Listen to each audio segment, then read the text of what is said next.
Hello, everybody. Good afternoon to you. Welcome to Rumbi Uncensored. Happy Monday. That's a beautiful Monday, actually, a beautiful day. Um, happy to everyone. It's good afternoon, and we are looking at some incredible updates right now. So Hichilema Hakainde, the president of Zambia, he's back at President Emerson Mnangagwa. After Western puppet rhetorics, you heard what happened over the weekend. You heard it right when President Emerson Mnangagwa, said to Putin that, Malawi and Zambia are literally, working cause with the worst, and he's feeling lonely. And I remember people started sending out some funny, memes say, "I'm so lonely. I'm mostly lonely. I have nobody." Good to see you, everybody. Shala, good to see you, man. Good afternoon to you. Welcome to Rumi Uncensored. All right, guys, before we proceed, if it's your first time to come across this channel, I'm going to ask you to subscribe. Make sure that you ring the bell so that at least every time I'm live, you're going to be notified immediately when we drop videos. You will be notified as well. But to my regulars, I can see some people here. Shout out to you, man. I want to say, shout out, Ambassador of Peace. I've got Mike here, Felix, Kiba. Good to see everybody. Man. Also, don't forget to like the live so that we push algorithm, inviting everyone to the conversation. Good afternoon to you. You have heard what I said. One thing I'll tell you that I'm going to ask you guys that I don't know when is President Emerson Mnangagwa is going to consider the behavior of George Charamba online. George Charamba is one of the most toxic men that I've seen, especially the way that he communicates on X. You all know, actually, you know his position right in the president's office. He does not understand that when he speaks on behalf of Zimbabweans. He thinks it's like his own personal, page that he can do as he pleases. This man is damn toxic. I'm talking about George Charamba. And if you hear me, George, stop that. You must remember that when you speak on behalf of me and everyone else, every Zimbabwean. And I don't think that I would want to align myself with a man who's so disrespectful like the way that you do, because you are really disrespectful, George. And you need to stop. I want to read what he said to Zambia. Listen to this. He said, "We have tolerated nonsense." This is George Charamba. "Long enough. The wise will look at the Russia-Ukraine conflict, extract valuable lessons before it's too late. We have been great neighbors, but as things change, we'll adjust accordingly for the sake of territorial integrity and national interest." And then when he sent out that message on X, puts Hichilema kind of, he was dancing, and also attached another message that was sent some time ago by the Senator of Foreign Relations Committee from America. Guys, we all need to understand that whatever President Emerson Mnangagwa said, that didn't have anything to do with Hichilema. In fact, I don't know what he was saying. Again, I've told you he's getting younger by day. So for me, I have to understand his position, because you will see further down some of the things that he actually said that we all know, like, huh? What is he referring to? You know what I mean? So, George, please. This is not the first time, and I've heard many people complaining. Many Zimbabweans are complaining. He went on to say, "Did we know that Sadc has a standing resolution against foreign military influence, include setting up on foreign bases in the region, and that Africa rejected the setting up of a U.S. Africa command on its soil, which is why the U.S. Africa Command is based in Germany. That at the height of our standoff with the West over our land reforms, the West approached South Africa and Namibia with the hope of persuading both or either countries to allow their territories to be used as beachheads for an invasion of Zimbabwe." Excuse me? Do you guys know anything about this? Of course, President Meki and Mjoma flatly rejected that. In line with African solidarity, good neighborliness, and SADC and AU resolutions against foreign forces and the activities on the continent, do we know that it was Russia and China with vetoed the Security Council draft resolution to put Zimbabwe under the war chapter, thus paving the way for an invasion, a fate which was to befall Libya? Lest we forget, in our shrill towards mindless condemnation of right, and equally mindless embrace of wrong, the people of present-day Zimbabwe and Zambia have heard a shared history and intense interaction well before Rhodes or his federation. You can see that for this inaugural African history begins with colonialism. Before colonialism, there was darkness, and darkness is not a subject of history. This is actually George Charamba writing after Joseph Kalimbwe sent out a message to him and said, our two nations have lived side by side with each other for decades. The shared history goes back to the Rhodesia Federation. Our people know they will never be divided by any political remarks. Let's continue to choose the path of peace. Nothing will ever break us apart. And we all know that the first time we saw Zambia reacted so aggressive, Zimbabwe reacted so aggressively towards Zambia was after the SEOM report. Dr. Mumba, the election report that the elections were not free and fair. That's when we saw, Zambia became so aggressive towards Hichilema. You all remember, Shinama says on record, you remember Rutendo Matinyere as well. I'm sorry, I'm not that Zimbabwean that can actually, support wrong. I'm not that kind of person because I'm going to stand before God and give an account of how I've lived in my life as an individual. So I'm going to stand for what's right anytime, any day, and I beat my family knows. I don't care, you're my relative. If you do wrong, I'll tell you in your face, you're wrong, I'm just saying that was the first time we saw ZANU-PF being angry towards Zambia because of the report. From that time, we never had peace. There's been a lot of exchange on social media, back and forth, back and forth. But Hichilema is a diplomat. He's a very intelligent man. Not only is he very humble, I want you to listen to what he said. Very, very humble man, Hichilema. So Hichilema is back and responded to us Zimbabweans. So I want you to listen to President Hakainde Hichilema regarding all these shenanigans. He's being accused, by Zimbabwe or by people online, accusing him for what he didn't even do wrong. He said, okay, let me respond to President Mnangagwa. Please listen. We're opening barracks. This country has security partnerships with many countries since independence. We have military attaches ourselves. Your fellow citizens are military attaches in many countries. I hope you know what a military attaché is. And we do have here as well reciprocal. That's not equivalent to a barrack. You are now emotionally charging citizens. When you get arrested because there's a law against that, you say, oh, media freedoms have been taken away. And governments share intelligence. They share better ways of keeping the world stable. There's no military base. There is no military base. Other than Zambian military bases.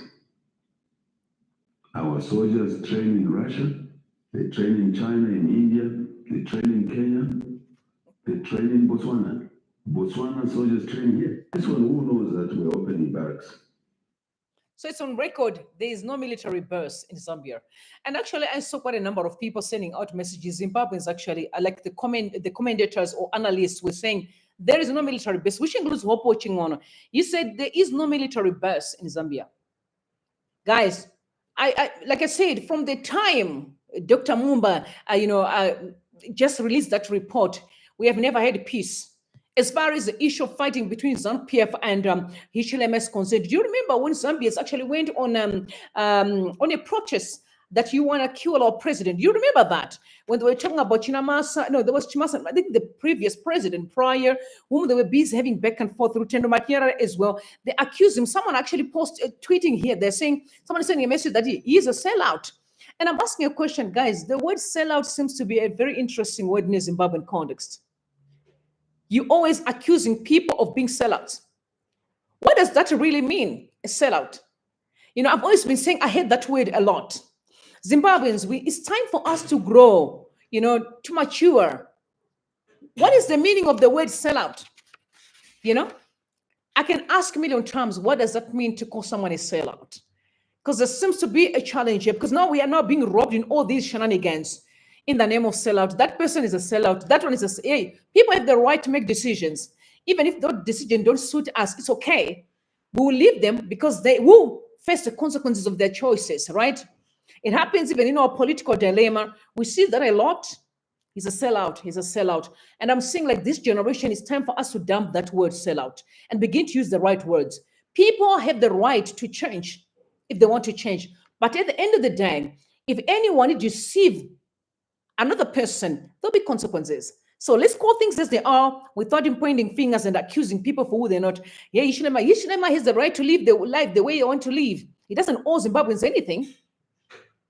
Right? But the last time I checked, in fact, I remember the time that Zimbabweans actually benefited from Zambia. I remember that. So it breaks my heart when I hear you us fighting with Hichilema. It's sad, actually. It's very sad. It is really sad. But then the foreign affairs minister from Zambia responded, and they said Zambia says it is engaging Zimbabwean authorities, following remarks by President Emmerson Mnangagwa that the neighboring country's security sector is heavily funded by the United States.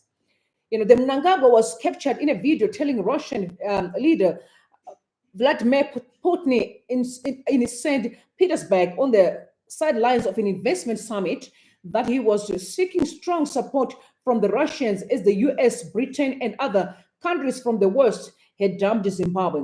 In an interview with Newsday yesterday, Zambian Information and Media Minister Cornelius Muetwa said that the country's foreign affairs ministry was engaging authorities in Harare. Zambia and Zimbabwe enjoy cordial relations. We are one people. On that video, we do not want to make a quick response, but our foreign affairs ministry is engaging the government of Zimbabwe over the issue, he said. I also want to highlight that these matters are not for media consumption. I love that. You said the diplomacy. Can you see the diplomacy? Why our people are busy sending out some shade? They are calm and peaceful. They said this is not for media consumption. That is my comment at the moment. It's definitely for us as brothers. We talk as brothers. How amazing. When are we going to learn from others? When George Charamba, when are we going to learn from our brothers, and how diplomatic they are? All right. So Mnangagwa was quoted in the video telling Putin that Zimbabwe was ditched by the West in favor of Zambia.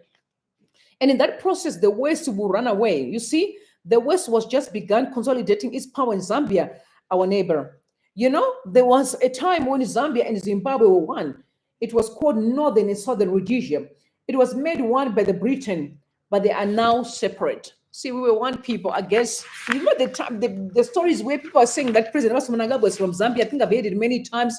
Now it makes a lot of sense, and the Americans are consolidating their power in that country, both in terms of security and in terms of financial support to Zambia to make sure that we feel lonely, that these words were for President Mnangagwa. I think you guys who listen to the video, is there for those that do not have access. You're more than welcome to go in there and search for the video. Mnangagwa said following the U.S. move to back Zambia and Malawi, Zimbabwe would strive to strengthen relations with Russia. Zimbabwe and Zambia have had constrained relations since President Hakainde Hichilema was elected Zambian leader. Can you hear that? No, hold on. I know that ZANU-PF was very close to Lungu, and they're trying so hard to stabilize Zambia. I can tell you, based on what I'm seeing, ZANU-PF patriots and ZANU-PF page always tweet against Hichilema. I listened to Hichilema about 2 days ago when he was addressing this issue that Adam Lungu have lost, presidential benefits. When you're a president and when you retire, you always have benefits. So because he decided to come back to politics, they withdraw the benefits. That's according to the Zambian law. But then he started complaining online that, they took away my benefits. Sometimes he realized that I'm under house arrest. How can someone be under house arrest and there he's gallivanting all over the space? Those are simply, political rhetorics just to cause confusion between two countries. So I see every time that ZANU-PF is really, really backing up Lungu. And I also see the opposition as well, because you all know that Chamisa is actually aligning with the Hakainde Hichilema, which I saw Newsday also pin up he's very close. In fact, I heard that Hakainde Hichilema is actually Nelson Chamisa's advisor which for me makes a lot of sense because I know Hakainde Hichilema is a man of integrity and very balanced, and he's doing incredibly well in Zambia. If elections come, I know that they will vote him in. He's an amazing guy. So if he can back up Chamisa and give him, advice, he's a good man. I mean, why not? I mean, who doesn't want to have a mentor like Hichilema? I would want him to be my mentor for real. You know what I mean? I don't see anything wrong with that. Yeah. So instead of Zimbabwe and Zambia have had constrained relations since President Hakainde Hichilema was elected in Zambia because they wanted all these old Kadayas, the liberation, guys to be together. But things are changing, y'all. Things are changing. Every season is different, yeah.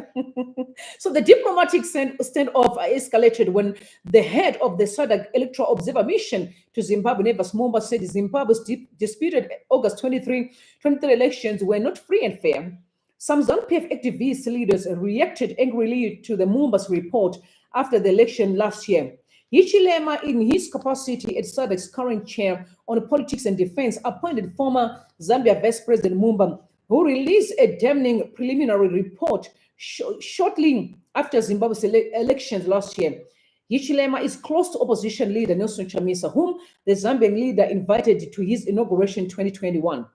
Zimbabwe and Zambia enjoyed cordial relations since the War of Liberation of the 1970s, but this changed when Hichilema defeated Edgar Lungu in the 2021 presidential election. The Zimbabwean African People Union, which is our ZANU-PF, and its military wing, Zimbabwe People's Revolutionary Army, were based in Zambia during the War of Liberation when the country was being led by the late Kenneth Kaunda. I don't know what's happening with George. It's George, normally George Charamba, I remember Arutendo, and also Ashinamasa. Those are the people that are on record, apart from some of these pages with these young boys who were given aqua. So what are you going to do, guys, that were given aquas? Because some of these cars are not paid. What are you going to do, y'all? Okay, we are following the stories, which sounds very interesting. We're following very closely. Okay. Guys, since last year, there's been a lot of talks. So like there was supposed to be a dialogue in Zimbabwe. We've seen Nelson Chamisa writing letters to President Emerson Mnangagwa that we need to dialogue, right? Yeah, they had him in many platforms. Again, it's to say, I've sent a letter on, I want to dialogue with President Emerson Mnangagwa. And I remember that Muchangwa came out, bastardizing, those statements. They said, no, you can never. You need to firstly admit that Mnangagwa, actually won the election before you speak with him. And we all know what happened. And then for now, we're looking at Muchangwa, who's already in this. For me, I feel like he's on his way to a political dustbin because he's fighting within the camps. He fought recently with Ziambi. He also fought with President Emerson Mnangagwa. He was removed from his position. His son was arrested. We saw it. The wife also. There were allegations that she may lose her post. A lot of things has been happening really around Muchangwa. Again, I'm not surprised because I'm a firm believer that when you sow evil, you reap evil. There's no way you can escape. It's just a law of sowing and reaping, Genesis 8:22, while the earth remains, seed time and harvest shall never cease. Whatever you sow is what you reap. It is a principle, right? So I'm flabbergasted when I was listening to President Emerson Mnangagwa in Russia. He had different interviews, but one of the most very, very peculiar interview that shocked me.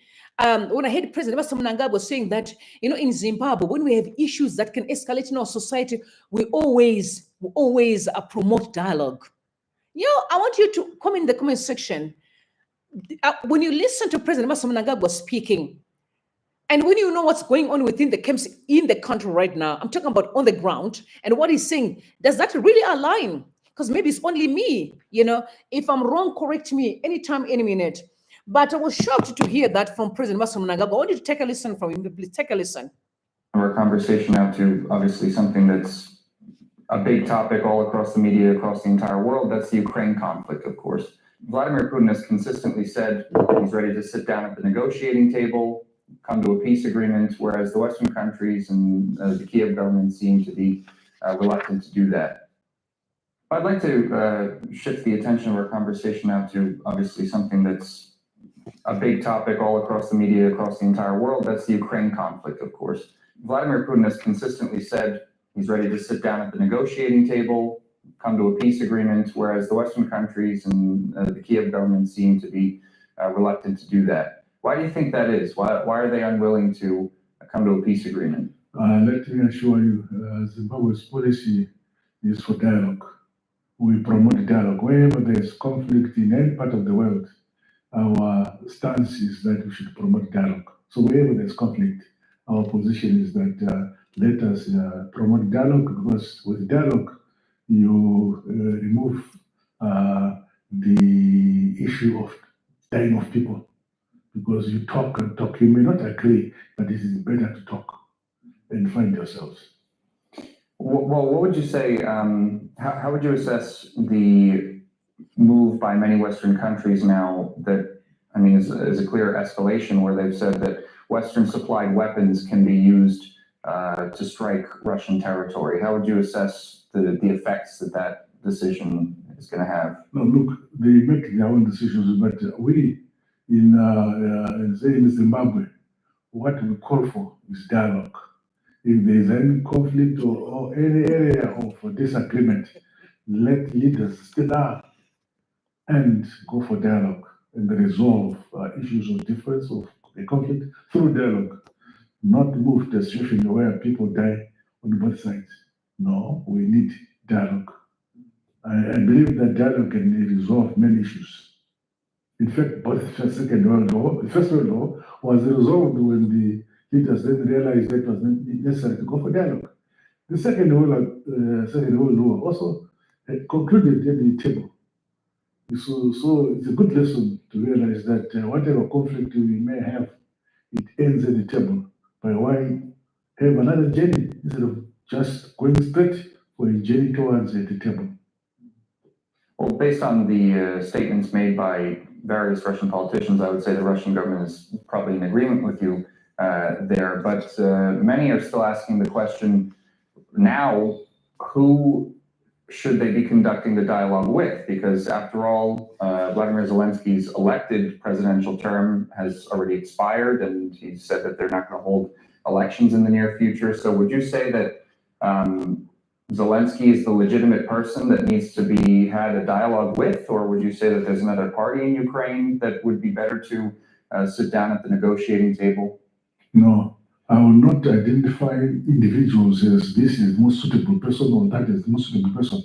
Where there is a conflict, then those who are in conflict know who they are in conflict with, and they must go to the table. That's what it is. It should not be the duty of, say, Zimbabwe or myself to say X is the correct person to talk to. No, but those who are in conflict know as to who are in conflict with them, and then they must come to dialogue. It is our view. Okay, you heard President Mnangagwa. Yeah, he's talking about dialogue. And I begin to ask myself, imagine if we were dialoguing in almost everything that happens in the country, we would be where we are today. We need to start asking ourselves questions. Is what we preach out there. Honestly, guys, I'm the kind of person that I'm looking at as someone who preaches peace out there, but at home, right? This is why Mother Teresa said, no, you want to change the world, go back home and love your family. Because charity begins at home, right? Yeah, you need to show people at home that you have good love in your heart before you want to gallivant in the world. But he's talking about dialogue and peace. But when we look at what's going on in Zimbabwe, it's a different story. So do you think it's the problem of the people that surround him are the problem? Because if he's preaching dialogue and peace, and I'm seeing the actions of George Charamba, I'm seeing the actions of people, not Ziyambi. Are these the hardliners that they talk about? When you look at Mutangwa, the way they speak to people, I'm saying, is it him the problem or they're the problem? You know, what's going on, and why is it some people feel like they are more superior than any other Zimbabwean? You know, that to me doesn't make no sense, honestly. Doesn't make no sense.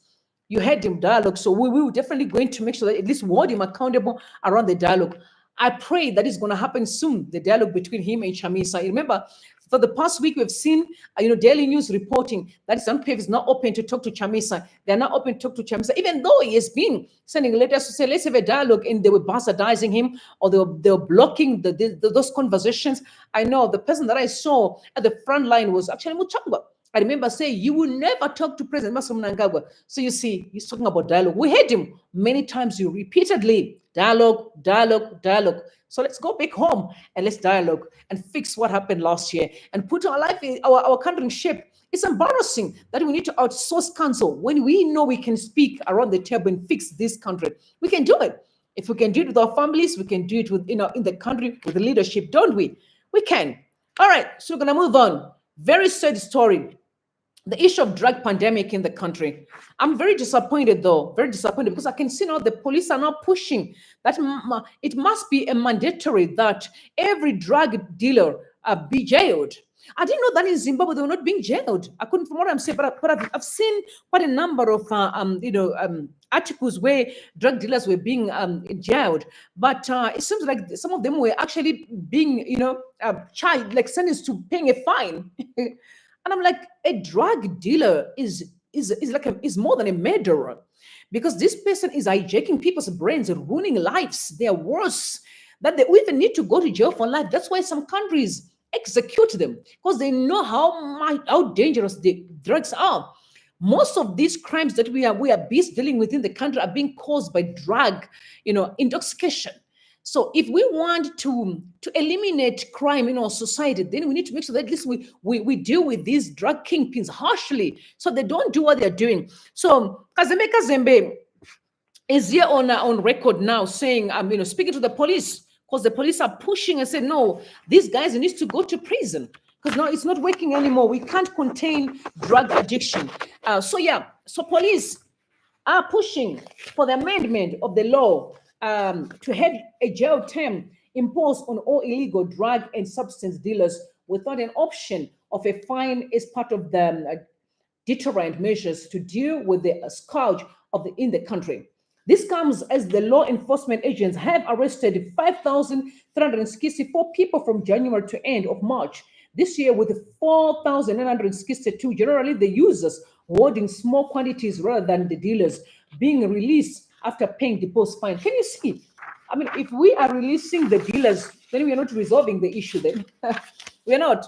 So police are pushing for the amendment of the law to have a jail term imposed on an illegal drug and substance dealers without an option of a fine as part of the deterrent measures to deal with this scourge in the country. This comes as the law enforcement agents have arrested 5.364 people from January to the end of March this year, with 4,962 generally the users holding small quantities rather than the dealers, being released after paying deposit fines. Also, even when there is no proof of dealing, police take orders of large stock of drugs suspected to be dealers to court and refuse to let them pay the deposit fines that a user with a single dose can often get away with. However, courts have at times been allowing some possessors of large amounts of drugs to pay fine, although those have been jailed. Although others have been jailed. So Home Affairs and Cultural Heritage Minister Kazembe spoke to the police pressure when answering questions in the National Assembly last week. Guys, I'm a person who believes that honestly every drug pusher, like kingpins, they must be jailed for life. That's my take. For life, because you know what? Then we are able to contain the drug pandemic. If they come in and they go, then what are we doing? We are doing absolutely nothing, because these people will not stop. They will not stop. There's a lot of money they are making. You all have seen every time when they're caught, they talk of millions of dollars. So honestly, if I have to get to the prison, maybe 2, 3, 4 days, whatever the case may be, 5 a week or 2, and then I have to pay a fine, then I'm back to the streets. I can still do this, carry on with my wrongdoings. Why do I have to stop when I'm making big monies? I'm just saying, honestly, it's time we take the drug pandemic seriously, because our children are dying. These people are ruining lives. We don't have to sit too pretty and be comfortable. We must work together as Zimbabwean people to make sure that we at least curb drug pandemic. Honestly, it's not fair. Our kids love to play. When they go, they'll be drinking. Before you know it, they're hooked. And then we are starting having problems again. Kids are dying. I know I saw one of my, a woman that I've known for years saying, my husband and I, we opted that our son goes to prison because we knew that at least he can get rehabilitation because we could not stand, we were worried that he can kill us. Imagine parents are afraid to be around their children because of drug addiction. What can we do as a society and a community? Let's work together to make sure that at least we contain this pandemic. We have to put a stop to drug addiction by simply blocking our airports, making sure that we thorough searching who is coming in and who's going out. You know what I mean? But when I saw the gold mafia, that's when I realized that how how flexible the security is at the airport. It worried me a lot, honestly. Honestly, like a lot of things are happening and no one is being held accountable. And the allegation that most people that are bringing drugs in are actually are people within the leaders. They most of them are politicians. That's what people are saying, or closer to politicians. So they get away with crime. Those allegations were dropped. I think that was a year before last year. On social media, I remember that it was Neva Masurasi who kept on dropping, and there was a time that the police went to the streets and they were literally searching buses, combis, and cars, and I saw quite a number of people being arrested. What I'm saying is we can contain this pandemic, and also we know poverty as well. Young people, because they don't know what to do anymore with their destinies. They've lost purpose because of corruption, looting, but again, politicians and those that are closer to politicians, we've spoken about Wikinochipa during the day, in the morning story with the friends, how they just get away with a lot of criminal activities in the country. It is really sad, honestly. It's very sad. And I'm just praying that we're going to wake up and realize that no, time is moving. And you and I, we need to do something to make sure that this will protect our country. For the sake of generations, we need to come together and make sure we defend, the country that we love. If we say we are a sovereign nation, then our actions should support what we say. It's one thing to speak, it's another thing to act. Our actions should change. We must work together to make sure we build a Zimbabwe that we all love to be part of. Otherwise, no one is safe. If drugs are on the streets, no one is safe, including those that are rich, that it says, I don't really care. I've got my retirement annuity, my children, there's insurance in place, my kids have gone to Harvard. Trust me, no one is safe. You are the one that they'll come after, the man that you have. Let's work together, Zimbabweans across the world, and build a Zimbabwe that we all want. That's what I have for you this afternoon, and I'm coming back again in the evening. I love you all. May God bless you, and may God bless Zimbabwe. Please have a good one. We'll see you a little bit later on. We're coming back. A lot of updates. So many things are happening. We are towards... We are almost approaching the summit for Sadc summit, right? And a lot is going on in the background, y'all. I love you. May God bless you, and may God bless Zimbabwe. Bye for now. I was supposed to say something here. Oh boy.